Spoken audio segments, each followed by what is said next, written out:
16 अगस्त को भगवान श्री कृष्ण का जन्मोत्सव मनाया जाएगा। इस दिन भगवान की पूजा करने के साथ ही उनके उपदेशों को जीवन में उतारने का संकल्प लेना चाहिए। ऐसा करने से हमारी सभी समस्याएं दूर हो सकती हैं। आज की तेज रफ्तार जिंदगी में कई लोगों को ये महसूस होता है कोई उनकी कद्र नहीं करता है, लोग नज़रअंदाज कर देते हैं। कई लोग सोचते हैं कि हमें कभी कोई अवसर नहीं मिला जिसके लिए हम पूरी तरह योग्य हैं। ऐसी स्थितियों में व्यक्ति खुद पर शक करने लगता है। श्रीमद् भगवद गीता में भगवान श्री कृष्ण ने कहा है कि अपने कर्तव्य का पालन करो, फल की चिंता मत करो।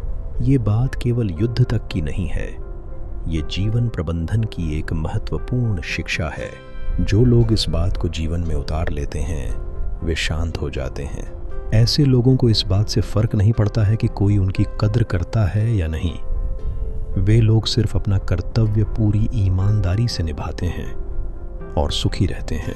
अगर आपने भगवान श्री कृष्ण की इन 6 उपदेशों को अगर जीवन में उतारा तो सही मेन में आपका जीवन सार्थक होगा।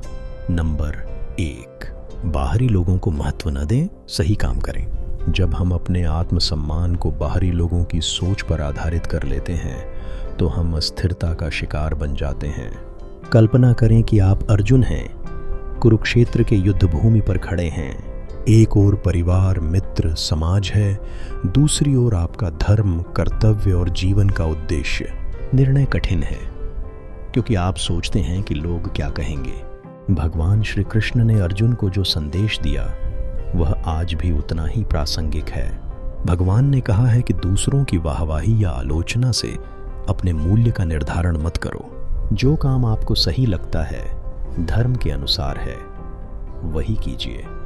नंबर 2, आत्मविश्वास बनाए रखें, दूसरों पर ध्यान न दें। सच्चा आत्म मूल्य बाहर से नहीं, भीतर से आता है। जब हम हर काम दूसरों को खुश करने के लिए करते हैं तब हमारा जीवन एक कठपुतली की तरह बन जाता है जिसकी डोर दूसरों के हाथों में होती है।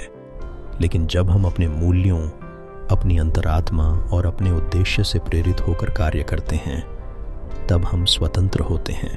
भगवद गीता यही कहती है कि सफलता या असफलता कर्म का परिणाम है, लेकिन आत्मसंतोष धर्म के अनुसार काम करने से ही मिलता है। ये बात समझ आ जाए तो हमारा आत्मविश्वास किसी की प्रशंसा या आलोचना से नहीं डगमगाता। नंबर 3, दूसरों को अपना निर्धारक मत बनने दीजिए। समाज हमें सिखाता है कि अगर लोग हमारी तारीफ कर रहे हैं तो हम सफल हैं, लेकिन ये सोच ही असली परेशानी है। अगर कोई हमारी कद्र नहीं करता है तो इसका अर्थ ये नहीं कि हम कमज़ोर हैं। जब हम किसी के द्वारा अस्वीकार होने से टूटते हैं तो हम अपनी शक्ति उन्हें सौंप देते हैं। श्री कृष्ण स्पष्ट कहते हैं कि अपने मूल्य को दूसरों की राय से मत मापो। जिस क्षण हम ये मान लेते हैं कि हमारा अस्तित्व ही हमारी कीमत है, तब हम किसी की स्वीकृति की आवश्यकता से मुक्त हो जाते हैं। नंबर 4, कर्म प्रशंसा के लिए नहीं, उद्देश्य पूरे करने के लिए करें। हमारा कार्य उस उद्देश्य के लिए होना चाहिए जिसे हमने तय किया है, न कि उस काम की प्रशंसा पाने के लिए। कभी कभी हम ऐसे काम करते हैं जो बहुत अच्छे होते हैं लेकिन कोई देखता तक नहीं। तब हमें लगता है कि शायद हमने व्यर्थ प्रयास किया।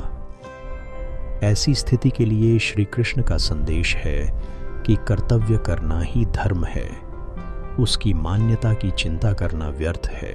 जब हम केवल अपनी अंतरात्मा की आवाज़ सुनकर आगे बढ़ते हैं तब हमें अन्य लोगों की मान्यता की ज़रूरत नहीं होती है।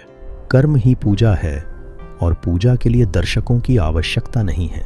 नंबर 5, प्रशंसा के पीछे न भागें। आज सोशल मीडिया, प्रतिस्पर्धा, समाज के मानक सब कुछ हमें यही सिखाते हैं कि जब तक कोई और हमारी प्रशंसा नहीं करता है तब तक हम योग्य नहीं हैं। लेकिन ये सोच थका देने वाली है। हमारा आत्म मूल्य किसी की अस्थायी राय से तय नहीं होना चाहिए।